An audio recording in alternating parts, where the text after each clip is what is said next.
BPL card ಫಲಾನುಭವಿಗಳಿಗೆ ಒಂದು ನ್ಯಾಯ, ಗೃಹಲಕ್ಷ್ಮಿ ಸ್ಕೀಮ್ನ ಫಲಾನುಭವಿಗಳಿಗೆ ಮತ್ತೊಂದು ನ್ಯಾಯನ ಅನ್ನುವಂಥ ಪ್ರಶ್ನೆ ಉದ್ಭವ ಆಗಿದೆ.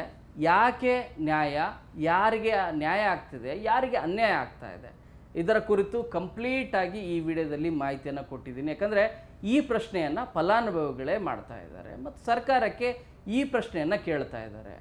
ನೀವು BPL ಕಾರ್ಡ್ಗೆ ಇರುವಂಥ ಮಾನದಂಡವನ್ನು ನೋಡ್ತಾ ಹೋದರೆ ಒಂದು ರೀತಿ ಇದೆ, ಗೃಹಲಕ್ಷ್ಮಿ ಸ್ಕೀಮಲ್ಲಿ ನೋಡ್ತಾ ಹೋದರೆ ಒಂದು ರೀತಿ ಇದೆ. ಯಾಕೆ ಹೀಗೆ ಮಾಡ್ತೀರಿ ಅನ್ನೋಂಥ ಪ್ರಶ್ನೆನ ಗೃಹಲಕ್ಷ್ಮಿ ಸ್ಕೀಮಲ್ಲಿ 1,00,000 ಫಲಾನುಭವಿಗಳು ಮನವಿಯನ್ನು ಮಾಡ್ಕೊಳ್ತಾ ಇದ್ದಾರೆ, ಪ್ರಶ್ನೆಯನ್ನು ಮಾಡ್ತಾ ಇದ್ದಾರೆ. ಹಾಗಾದರೆ ಏನದು ಪ್ರಶ್ನೆ ಅಂತ ನೋಡೋದಾದರೆ ಈ ವಿಡಿಯೋನ ಕಂಪ್ಲೀಟಾಗಿ ನೋಡಿ, ಈ ಸಂಪೂರ್ಣವಾದಂಥ ಮಾಹಿತಿ ಸಿಗುತ್ತೆ. ರಾಜ್ಯ ಸರ್ಕಾರ, ಅದರಲ್ಲೂ ಕೂಡ ಕಾಂಗ್ರೆಸ್ ಪಕ್ಷ ಅಧಿಕಾರಕ್ಕೆ ಬರುವ ಮುನ್ನ ತನ್ನ ಪ್ರಣಾಳಿಕೆಯಲ್ಲಿ 5 ಗ್ಯಾರಂಟಿ ಸ್ಕೀಮ್ಗಳನ್ನು ಹೇಳಿತ್ತು. ಅವುಗಳನ್ನು ಇಂಪ್ಲಿಮೆಂಟ್ ಮಾಡ್ತೀವಿ ಅಂತೇಳಿ ಅಧಿಕಾರಕ್ಕೆ ಬಂದ ಮೊದಲ ದಿನವೇ 5 ಸ್ಕೀಮ್ಗಳನ್ನು ಇಂಪ್ಲಿಮೆಂಟ್ ಮಾಡ್ತೀವಿ ಅಂತೇಳಿ ಸಹಿ ಕೂಡ ಆಗ್ತು. ಅದೇ ರೀತಿಯಾಗಿ ಅನ್ನಭಾಗ್ಯ ಸ್ಕೀಮ್, ಎರಡನೇದು ಗೃಹಲಕ್ಷ್ಮಿ ಸ್ಕೀಮ್, ಗೃಹಜ್ಯೋತಿ ಸ್ಕೀಮ್, ಶಕ್ತಿ ಯೋಜನೆ, ಯುವನಿಧಿ, ಈ 5 ಗ್ಯಾರಂಟಿ ಸ್ಕೀಮ್ಗಳಿಂದ ಈ ಬಾರಿ ಉಪಚುನಾವಣೆಯಲ್ಲೂ ಕೂಡ 3 ವೈಟ್ ವಾಶ್ ಮಾಡಿದ್ದಾರೆ, ಗೆದ್ದಿದ್ದಾರೆ. JDSಗೂ ಅವಕಾಶ ಸಿಗಲಿಲ್ಲ, ಇವನ್ನ BJPಗೂ ಕೂಡ ಅವಕಾಶ ಸಿಗಲಿಲ್ಲ. ಇಬ್ಬರೂ ಒಂದಾದ್ರೂ ಕೂಡ ಕಾಂಗ್ರೆಸ್ಸನ್ನು ಸೋಲಿಸ್ಲಿಕ್ಕೆ ಆಗಲಿಲ್ಲ. ಸೊ ಈ ರೀತಿಯಾದಂಥ ಎಫೆಕ್ಟಿವ್ ಇರೋದು ಗ್ಯಾರಂಟಿ ಸ್ಕೀಮ್ಗಳು. ಈ ಹಿನ್ನೆಲೆಯಲ್ಲಿ ಕಳೆದ ವಾರ ಸಾಕಷ್ಟು ಗೊಂದಲಕ್ಕೊಳಗಾಗಿತ್ತು BPL ಕಾರ್ಡ್. ಯಾಕಂದರೆ ಪರಿಷ್ಕರಣೆ ಮಾಡಲಿಕ್ಕೆ ಸರ್ಕಾರ ಕಳೆದ 1-2 ತಿಂಗಳ ಹಿಂದೆಯೇ ಸೂಚನೆ ನೀಡಿತ್ತು ಆಹಾರ ಇಲಾಖೆಗೆ. ಏನು ಸೂಚನೆ ನೀಡಿತ್ತು ಅಂದರೆ, ಯಾರ್ಯಾರು BPL ಕಾರ್ಡ್ ಅರ್ಹರಿಲ್ವೋ, ಮಾನದಂಡಗಳು ಇಲ್ಲದೆ ಇರೋವಂಥವ್ರು, ಶ್ರೀಮಂತರು ಇದ್ದಂಥವ್ರು ಎಲ್ಲರಿದ್ದಾರಲ್ಲ, ಅವರೆಲ್ಲರನ್ನೂ ಕೂಡ ಮಾನದಂಡಗಳು ಇಲ್ಲದೆ ಇರೋವಂಥವ್ರನ್ನ ಅವರೆಲ್ಲರನ್ನೂ ಒಂದು ಪಟ್ಟಿ ಮಾಡಿ ಅಂತೇಳಿ. ಸೊ ಆಹಾರ ಇಲಾಖೆ ಈ ಗವರ್ನೆನ್ಸಿಗೆ ಮಾಹಿತಿಯನ್ನು ನೀಡಿತು. ಈ ಗವರ್ನೆನ್ಸ್ ಒಂದು ಪಟ್ಟಿಯನ್ನು ಕೊಡ್ತು. ಎಷ್ಟು ಜನ ಅಂದರೆ 22 ಲಕ್ಷದಷ್ಟು ಕಾರ್ಡ್ಗಳು ಅನರ್ಹರು.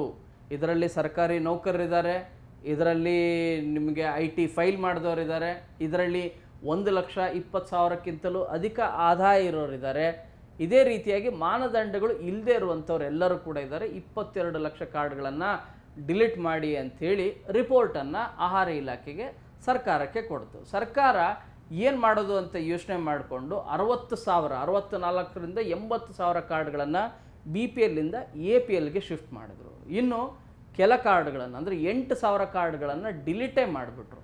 ಇದರಿಂದ ಆದಂಥ ಗೊಂದಲ ಏನಿದೆ, ಭಾಳ ದೊಡ್ಡ ರೀತಿಯಾದಂಥ ಗೊಂದಲ ಶುರುವಾಯಿತು. ಕೊನೆಗೆ CM ಇದಕ್ಕೆ ಒಂದು ಸ್ಪಷ್ಟನೆ ಕೊಟ್ಟರು. ಏನು ಅಂತಂದರೆ, BPL ಕಾರ್ಡ್ ಪರಿಷ್ಕರಣೆ ಇನ್ನು ಮುಂದೆ ಆ ಎಲ್ಲ ಮಾನದಂಡಗಳಿಂದವೆ ಅವು ಯಾವ ಮಾನದಂಡ ಇರೋದಿಲ್ಲ. 2 ಮಾನದಂಡ. ಯಾವುದು ಅಂದರೆ, ಒಂದು ಸರ್ಕಾರಿ ನೌಕರರಾಗಿರಬೇಕು, ಇಲ್ಲ ಆಗಿರೋರನ್ನ ಡಿಲೀಟ್ ಮಾಡಿ ಅಥವಾ BPLಯಿಂದ APLಗೆ ಮಾಡಿ. ಎರಡನೇದು IT ಫೈಲ್ ಯಾರು ಮಾಡ್ತಾಯಿದ್ದಾರೆ. ಈ 2 ಮಾನದಂಡಗಳು ಯಾರ್ಯಾರಿದ್ದಾರಲ್ಲ ಅವರಿಬ್ಬರನ್ನೂ ಕೂಡ ಹೊರಗಿಡುವಂಥ ಕಾರ್ಯ ಮಾಡಿ ಅಂಥೇಳಿ. ಹಾಗಾದರೆ ಇವೆರಡೂ ಹೊರಗಿಡುವಂಥ ಕಾರ್ಯ ಮಾಡಿದ್ರೆ ಎಷ್ಟಾಗುತ್ತೆ ಅಂದರೆ, ಕೇವಲ 1 ಲಕ್ಷ ಕಾರ್ಡ್ಗಳು ಮಾತ್ರ ಹೊರಗಿಡುವಂಥ ಕಾರ್ಯ ಆಗುತ್ತೆ. ಹಾಗಾದರೆ ಈಗಾಗಲೇ ಡಿಲೀಟ್ ಮಾಡಿಬಿಟ್ಟಿದ್ದಾರಲ್ಲ, ಅವುಗಳ ಕಥೆ ಏನು ಅಂತಲೂ ಕೂಡ ಭಾಳ ಜನ ಪ್ರಶ್ನೆ ಮಾಡಿದ್ರು. ಅದಕ್ಕೆ ಪ್ರತ್ಯೇಕವಾಗಿ ನಾನು ವಿಡಿಯೋದಲ್ಲಿ ಮಾಹಿತಿಯನ್ನು ಕೊಟ್ಟಿದ್ದೀನಿ. ಇಲ್ಲಿ ಈಗ ಪ್ರಶ್ನೆ ಮಾಡ್ತಿರೋದೇನೆಂದರೆ, BPL ಕಾರ್ಡಿಗೆ ಏನೋ ಸ್ವಾಮಿ ನೀವು ಸರ್ಕಾರಿ ನೌಕರರು ಇರಬಾರ್ದು, IT ಫೈಲ್ ಮಾಡಿದಾರೆ ಯಾರಿದ್ರೆ ಅಷ್ಟು ಮಾತ್ರ ತೆಗಿತೀರಿ ಅಂತೀರಿ. ಆದರೆ ಇದೇ ನೀವು ಗೃಹಲಕ್ಷ್ಮಿ ಸ್ಕೀಮಲ್ಲಿ GST ಫೈಲ್ ಮಾಡಿರೋರನ್ನ ಅವ್ರನ್ನ ಯಾಕೆ ನೀವು ಹೊರಗಡೆ ಇಟ್ಟಿದ್ದೀರಿ? ಅವರೇನು ಸರ್ಕಾರಿ ನೌಕರರೇನಲ್ಲ, ಜೊತೆಗೆ ಅವರು IT ಫೈಲ್ ಮಾಡಿದವರೇನಲ್ಲ. ಸೊ ಆದರೆ GST ಫೈಲ್ ಮಾಡಿದ್ರನ್ನೋ ಕಾರಣಕ್ಕಾಗಿ ನೀವು 1 ಲಕ್ಷ ಫಲಾನುಭವಿಗಳು ಅಂದರೆ ಕಾರ್ಡ್ದಾರರೇನಿದ್ದಾರೆ ಅಷ್ಟು ಕಾರ್ಡ್ಗಳನ್ನು ನೀವು ಹೊರಗಿಡುವಂಥ ಕಾರ್ಯ. ಅಂದರೆ ಫಲಾನುಭವಿಗಳು, ಯಾಕಂದರೆ ಪ್ರತಿ ಫಲಾನುಭವಿಗೆ 2,000 ರೂಪಾಯಿ ಪ್ರತಿ ತಿಂಗಳು ಕೊಡೋದು. ಯಾಕೆ ಮಾಡ್ತಾ ಇದ್ದೀರಿ? BPL ಕಾರ್ಡ್ಗೆ ಒಂದು ರೀತಿ ಮಾನದಂಡ ಹಾಕ್ತೀರಿ, ಗೃಹಲಕ್ಷ್ಮಿ ಸ್ಕೀಮ್ಗೆ ಒಂದು ರೀತಿ ಮಾನದಂಡ ಹಾಕ್ತೀರಿ.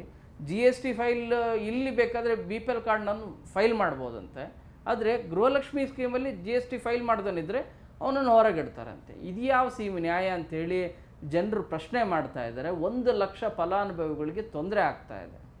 ಸೊ ಇದನ್ನು ದಯಮಾಡಿ ಸರಿಪಡಿಸಿ ಅಂಥೇಳಿ ಜನರು ಮಹಿಳಾ ಮತ್ತು ಮಕ್ಕಳ ಕಲ್ಯಾಣ ಇಲಾಖೆ ಕಚೇರಿಗೆ ಹೋಗಿ ಕೇಳ್ತಾ ಇದ್ದಾರೆ. ಅವರು ಹೌದು ಒಂದು ಪ್ರಪೋಸಲ್ ಇದೆ, ಸರ್ಕಾರಕ್ಕೆ ನಾವು ಕಳಿಸಿದ್ದೀವಿ ಅಂತಾರೆ. ಬಟ್ ಇದುವರೆಗೂ ಸರ್ಕಾರ ಈ ಬಗ್ಗೆ ಯಾವುದೇ ರೀತಿಯಾದಂಥ ಒಂದು ಸ್ಪಷ್ಟ ನಿರ್ಧಾರವನ್ನು ತೆಗೆದುಕೊಂಡಿಲ್ಲ. ಅನ್ನಭಾಗ್ಯ ಸ್ಕೀಮಿಗೆ ತೆಗೆದುಕೊಳ್ಬೇಕಾದಂಥ ತುರ್ತು ಇಮಿಡಿಯೇಟಾಗಿ ರಿಯಾಕ್ಷನ್ ಏನಿದೆ, ಇಮಿಡಿಯೇಟ್ ಆದೇಶಗಳೇನಿದೆ CM ಮಾಡಿದ್ರು. ಬಟ್ ಗೃಹಲಕ್ಷ್ಮಿ ಸ್ಕೀಮಲ್ಲಿ ಮಾತ್ರ ಯಾಕೆ ಈ ರೀತಿಯಾದಂಥ ತಾರತಮ್ಯ ಮಾಡ್ತಾರೆ? ಜಿ ಎಸ್ ಟಿ ಫೈಲ್ ಮಾಡಿದವ್ರನ್ನ ಯಾಕೆ ಎಂಟ್ರಿ ಮಾಡಲ್ಲ? ಯಾಕೆ ಅಂದರೆ ಜಿ ಎಸ್ ಟಿ ಫೈಲ್ ಮಾಡಿದವ್ರು ಏನು ದೊಡ್ಡ ಶ್ರೀಮಂತರಲ್ಲ, ಸಣ್ಣ ಪುಟ್ಟ ಅಂಗಡಿಗಳನ್ನು ಇಟ್ಕೊಂಡಿರ್ತಾರೆ, ಬಿಸ್ನೆಸ್ ಮಾಡ್ಲಿಕ್ಕೆ ಬೇಕಾಗಿರುತ್ತೆ, ಅಥವಾ ಒಂದು ಕ್ಯಾಬ್ಗಳನ್ನು ನಡೆಸ್ತಾ ಇರ್ತೀವಿ, 2 ಕ್ಯಾಬ್ ಇರುತ್ತೆ, 1 ಕ್ಯಾಬ್ ಇರುತ್ತೆ. ಈ ರೀತಿ ಇರೋ ಜಿ ಎಸ್ ಟಿ ಫೈಲ್ ಮಾಡ್ತಿರೋಂಥವ್ರಿಗೆ ನೀವು ಶ್ರೀಮಂತರು ಅಂತೇಳಿ ಪರಿಗಣಿಸೋದು ಎಷ್ಟು ಸರಿ? 1 ಲಕ್ಷ ಫಲಾನುಭವಿಗಳಿಗೆ ದೊಡ್ಡ ತೊಂದರೆ ಆಗ್ತಾ ಇರೋದು. ದಯಮಾಡಿ ಇಮಿಡಿಯೇಟಾಗಿ ಇದನ್ನು ಸರಿಪಡಿಸಿ. ಜಿ ಎಸ್ ಟಿ ಫೈಲ್ ಯಾರು ಮಾಡ್ತಾ ಇದ್ದಾರೆ ಅವ್ರಿಗೂ ಅವಕಾಶ ಕೊಡಿ. ಮೊದಲು ಯಾಕಂದರೆ 2,000 ರೂಪಾಯಿ ತೊಗೊಂಡಿದ್ದೀವಿ, ಈಗ ಜಿ ಎಸ್ ಟಿ ಅನ್ನೋ ಕಾರಣಕ್ಕಾಗಿ ನೀವು ಹೊರಗಿಟ್ಟರೆ ಹೇಗೆ ಅಂತೇಳಿ ಪ್ರಶ್ನೆ ಮಾಡ್ತಾ ಇದ್ದಾರೆ. ಆ ಪ್ರಶ್ನೆಗೆ ಮಹಿಳಾ ಮತ್ತು ಮಕ್ಕಳ ಕಲ್ಯಾಣ ಇಲಾಖೆ ಸಚಿವರು ಲಕ್ಷ್ಮೀ ಹೆಬ್ಬಾಳ್ಕರ್, ಸರ್ಕಾರನೂ ಕೂಡ ಉತ್ತರ ನೀಡಬೇಕಾಗಿದೆ. ಸರ್ಕಾರ ಏನು ಅಪ್ಡೇಟ್ ಮಾಹಿತಿ ಕೊಡುತ್ತೋ ಅದನ್ನು ನಿಮಗೆ ಈ ಮುಂದಿನ ವಿಡಿಯೋದಲ್ಲೂ ಕೂಡ ನಿಮಗೆ ಕೊಡುವಂಥ ಕೆಲಸ ಮಾಡ್ತೀನಿ. ಸೊ ಈ ಮಾಹಿತಿ ನಿಮಗೆ ಇಷ್ಟ ಆಗಿದೆ ಅಂತೇಳಿ ಭಾವಿಸ್ತೀನಿ. ಕ್ಯಾಮ್ರಾ ಪರ್ಸನ್ ಸುನಿಲ್ ಜೊತೆ ಶರಣು ಹಂಪಿ, ನ್ಯೂಸ್ 18.